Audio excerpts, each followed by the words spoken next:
Chrysler here with AL.com, and happy Wednesday to you. Happy SEC game week to you, and happy SEC Insider to you. Hanging out with Matt Zenitz today, our SEC Insider, joining us now to talk a little football, talk a little week one around the SEC. And I first want to start out with a shout out to our sponsor, All South Appliance Group. We appreciate you. Got my Yeti mug. What's up? Got a little sparkling water in there. Whoop, whoop. What's going on, Matt? How you feel right now? Week one of the college football season. I say the college football season, the SEC college football season. I don't know. I feel overwhelmed right now. Stacy has a full list of chores for me, and after I finish with this, I have to run to the post office. I need to take care of some stuff for Miles. So it's just overwhelming. Honestly, you need to talk to your girl Stacy and lessen the responsibility for me. Baby Miles. Not to mention, you were just hanging out on a 2.5-hour SEC teleconference call, right? That's sort of the Wednesday routine for you. Yep. Shout out to Verizon for making that a possibility. So fun stuff. Love it. Hey, that's college football season. Getting that routine. Shout out to Stacy Zenitz. Love you. Shout out to Baby Miles. Love you. And we'll talk a little Alabama football off the top. I want to know from you. I want to hone in on outside linebacker Will Anderson. He's a freshman. He's expected to make a big impact this season. Obviously, Alabama traveling to Missouri this week, so the anticipation is we'll get to see some Will Anderson out there on the football field. Just give me your thoughts on Will Anderson and the type of player he is and the type of impact he can have for this defense early in his career. So I'm going to try to avoid hyping him up too much, and I'll do that by saying may already be one of the best players on the defense, and saying that before he's even played a single snap for Alabama. He's that talented. That's special of a young player, and just somebody that Alabama is really excited about and feel like he has a chance to not only make an impact this year, but be a special player for them moving forward. And just a player, 5-star guy who's come in and been as advertised, been dynamic as a pass rusher throughout the course of the preseason, is consistently created issues for Alabama's offensive linemen, and that includes even top guys like Alex Leatherwood, Landon Dickerson, some different guys who have experience along that offensive line. And I'm sure some of those players are looking forward to seeing other offensive linemen from other teams now have to deal with him instead of them. Yeah, and Matt Zenitz, coming from you, that's a bold statement because we know. I don't like just throwing that kind of stuff out there. It's all the feedback I've gotten.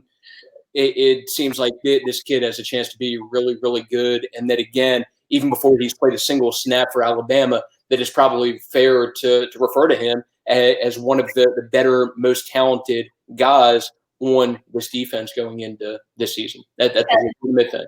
And let's remind our viewers watching right now, keep in mind, due to the pandemic and protocols, we as media members have not had the opportunity to slide into practice, get to watch these guys firsthand. Well, the first 20 minutes of practice, that is. Of course, we haven't gotten our eyes on scrimmages. And so, there has been a limited viewing period on this. So obviously that kind of information coming from various people and just that understanding that, that he's going to be a big impact player. What about amongst the SEC? Who are a couple other young freshman players that we can expect to see this weekend that we should be looking out for?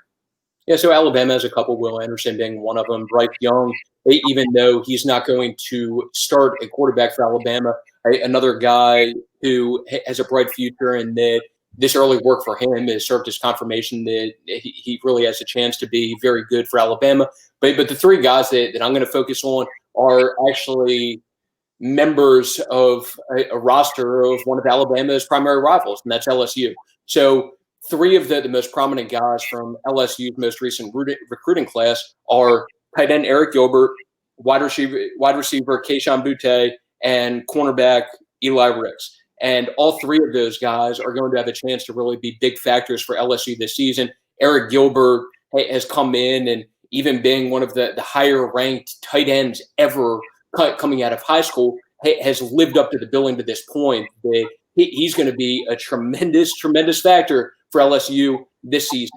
And they have not done anything to kill down the hype with him. And the combination of Ed Orgeron and different teammates of him have gone as far as saying that not only does he have a chance to be one of the best current tight ends in college football, but based on what they've seen from him during the course of the build up to the season, they feel like he has a chance to go down as one of the best tight ends ever. And they're saying that before he's even played a single snap for LSU, but he's going to see time at tight end for them. He's going to see time split out at receiver. He is going to be very involved in what they do offensively. And then it's going to be the same thing for Kayshon Boutte.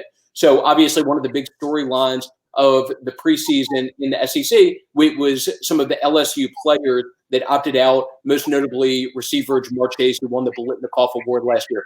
Kayshon Boutte is going to be a starter for them at receiver and one of the primary guys that they're depending on to go along with Terrace Marshall and Racey McMath to help replace some of the production that they were obviously expecting to get from Jamar Chase. And then the third LSU freshman that I've thrown out, Eli Rigg, a five-star corner who's really come on for them recently to the point that Coach Orgeron was talking during the course of the last couple of days about feedback that he's gotten from Corey Raymond, the corners coach there at LSU, that Corey has really started to hype up Eli Rigg recently. And as Coach Orgeron put it, when Corey's hyping you up, that means you must be doing really, really well.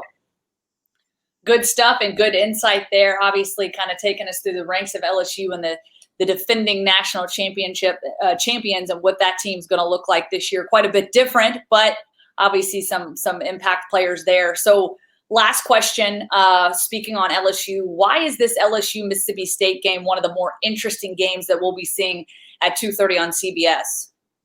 So I got Mike Leach. Mike Leach, just having him in the picture makes the game interesting. But to go along with that, he has a lot of talent to work with. And not to take anything away from his teams at Washington State, but from an offensive standpoint, since Mike Leach, everyone knows, the offensive guy and air raid system and all of that, this may be the most talent that he's had to work with since his time at Texas Tech. So you have some legitimate NFL talent there. KJ Costello at quarterback, who obviously is expected to be the starter for them at this point.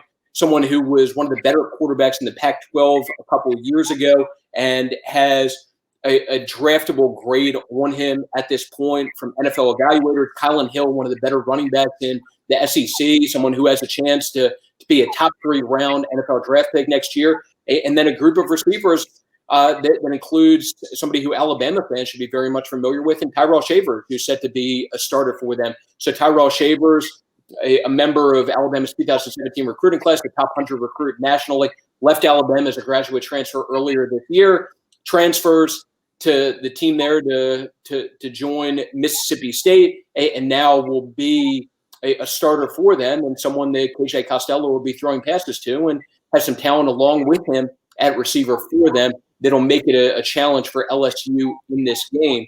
That said, LSU, even having lost all of the guys that they've lost from last year's team, including some of the recent ones in Jamar Chase and Tyler Shelvin, still loaded with talent and seem very optimistic about based on what they've seen from the new quarterback, Miles Brennan, throughout the course of the preseason.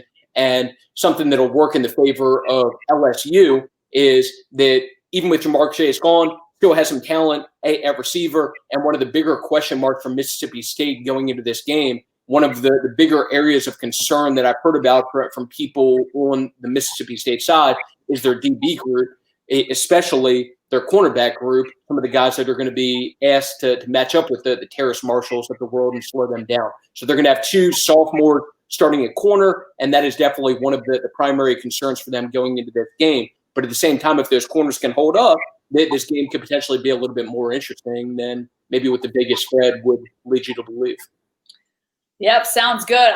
It's just an exciting time. Obviously, so many variables. The season's kicking off. A lot of games have been canceled. A lot of things have been shuffled around. But by all accounts, and what we're seeing as we're midway through the week, obviously, most of these teams are testing multiple times a week, some every day of the week. A lot of them are testing Monday, Wednesday, Friday before the game, or they get their test results back by Friday for the travel squad. So I think it'll be interesting to see how things continue to shape up in terms of who's going to be available, who's not going to be available, just with the presence of this pandemic. And, I think the goal and the hope is that we get through 10 full games in the SEC regular season as planned. And we're here, finally. Yep. Week 1 of the SEC season is here. I know we're all excited about it. I'm certainly excited about it. Matt Zenitz, I appreciate you so very much for coming on with us. We'll check in with you every week on our third, version or third edition of our SEC Insider week to week. Again, thank you for the insight, and have a great rest of the week, and enjoy the first weekend of the SEC football. Enjoy my Stacey responsibilities. Now I'm off to the post office, Walmart, and then the stuff I have to take care of for Miles also. The fun rest of the day for me. All right, you have fun with that. And hey, if you need to wash some clothes, get some new appliances, have some fun, why don't you check out All South Appliance, proud sponsor of SEC Insider, invites you to visit us online at myallsouth.com or at any one of our showrooms across Alabama, Tennessee, and Florida.